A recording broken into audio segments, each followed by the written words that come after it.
Baltic Sea is rapidly becoming a powder keg.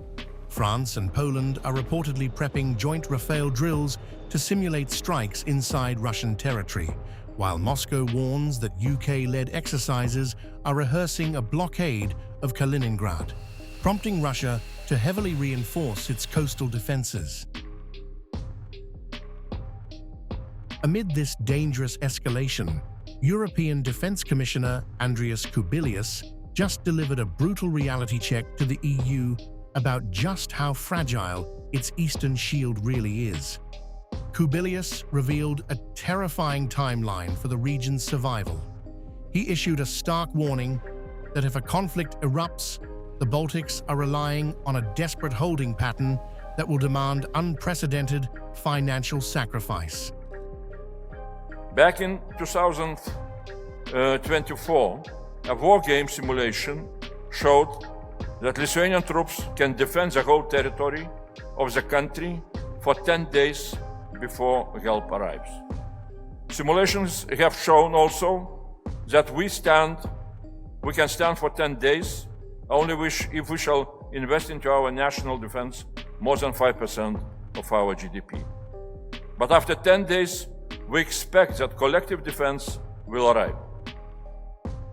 The reality check deepens when looking at Europe's logistical brokenness. Even if the Baltics drain their economies to hold the line for those 10 days, Kubilius warns the cavalry isn't coming quickly, leaving the region dangerously exposed. Our security and defense capabilities are totally dependent on the collective capabilities of NATO or European Union. But now for those collective capabilities to arrive to Lithuania, for example from Spain or Italy, can take many months. That is why the Commission proposed a new law on military mobility. With American priorities shifting, the EU is being forced to confront a massive vulnerability. Kubilius warned Brussels to stop treating the eastern flank like any other border, reminding them that this region is literally the first line of defense against an authoritarian, permanent threat. The first in the European Union to feel the impact of Russia's war of aggression against Ukraine. The first to welcome millions of Ukrainian refugees, showing immense solidarity. And we know, if the X comes and Putin decides to test us, this region will be the first to fight.